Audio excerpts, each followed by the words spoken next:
everybody, it's Christine Ernst, the Fat Ass Cancer Bitch, coming to you from the Cozy Redding Cottage here in Sandwich, Massachusetts. It is Saturday, March 15th, the Ides of March. Beware the Ides of March, et tu, Brute. Historically, a day of the settling up of debts, and a metaphor for the fragility of power.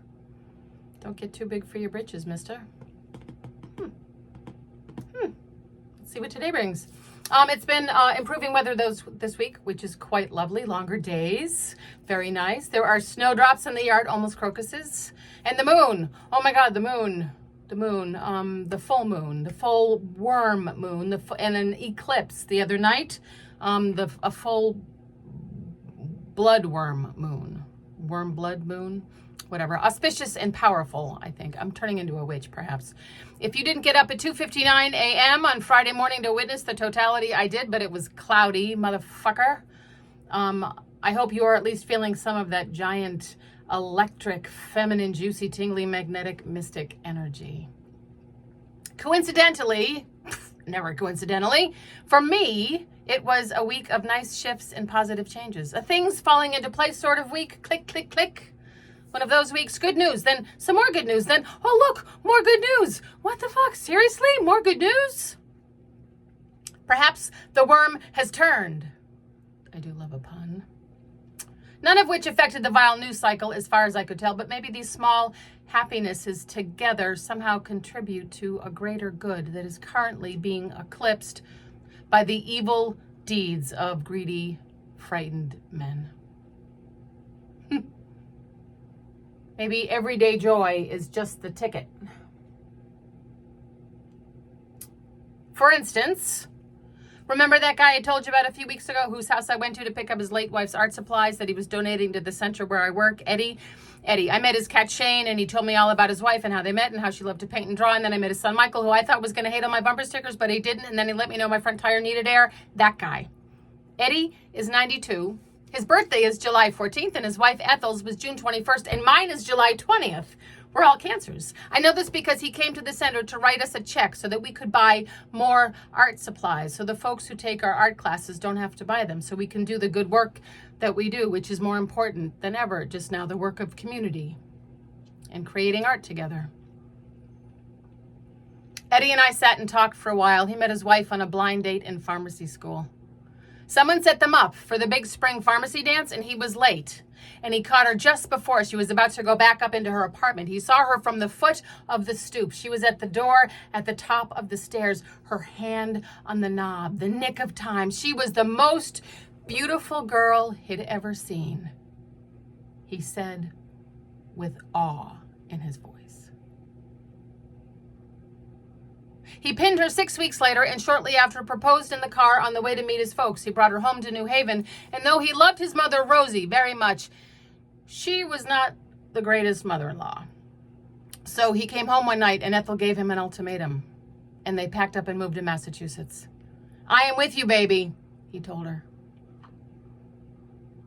He walked slowly with the cane, but he did not need my assist. He was headed off for coffee with his buddies. Just wanted to stop in on his errands with a check. Might come back for a class himself, or maybe a concert. He reminded me more than a little of my dad. Also, for instance, my dear friend Joanne this week. Her son is my age and disabled and is sick. And because he is disabled, getting tests and plans for treatment is very complicated. It was Joanne's 92nd birthday last week, and when I called to make a plan for our annual pizza pie from the Trading Post, I'd never heard her so low. This fierce Nebraska farm girl, pragmatic, dogged optimist, not in a Pollyanna way, but in a long life, I've seen it all, deep belief in the human spirit way. She decided to postpone her birthday until she learned more about her son's illness. I called her again this week. No answer. Not a good sign. I began to worry. She called back a couple of hours later. Just returned from a 4-mile walk, as you do at 92. Relief, even delight in her voice. The diagnosis is not great, but it's not grim. So not grim. It's treatable, very treatable. We're leveling up to the lobster trap for fried fish sandwiches for her delayed birthday next week. There will be champagne. Everyday joy.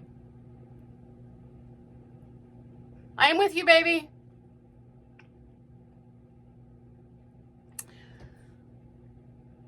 Oh. I hope there was some everyday joy in your week. Maybe there was and you missed it. I gotta start paying attention. Oh, my mother's having a St. Patrick's Day party tomorrow, and my daughter Julia is bringing friends. There's some everyday joy. I'm going to play the piano, and we're going to sing a bunch of Irish songs. About 20 of us up there smashed into my mother's house for corned beef for those who eat beef and macaroni and cheese for those who do not. My sister's here, and my niece, my nephew is coming in on Sunday night. Local joy, everyday happiness, workaday joy. It's hard to describe it. I guess I have to make these small. I have to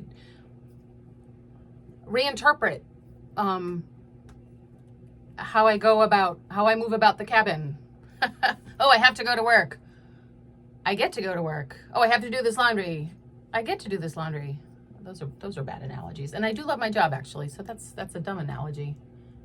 I get to go to the dump. I get to make this meal. I get to hammer these earrings. I get to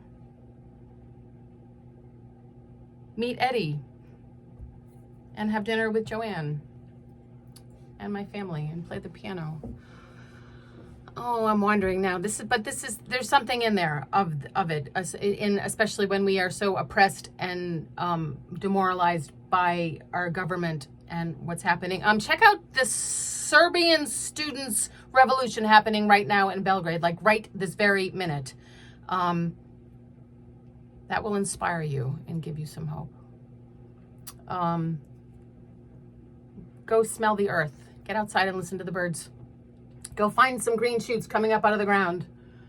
Go get a fish sandwich at the Lobster Trap, or have a glass of champagne, or make some art, or go give some art center a big fat check to buy art supplies, because they really need it right now. Thanks, everybody. I'm with you, baby. You are beloved. Come as you are.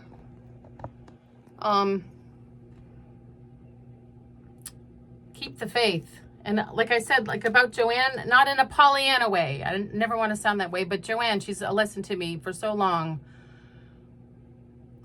She's not a Pollyanna way, but in a long life, I've seen it all. Deep belief in the human spirit way. Deep belief in the human spirit. Carry that with you into this week. And take good care of yourselves. I'll see you next week.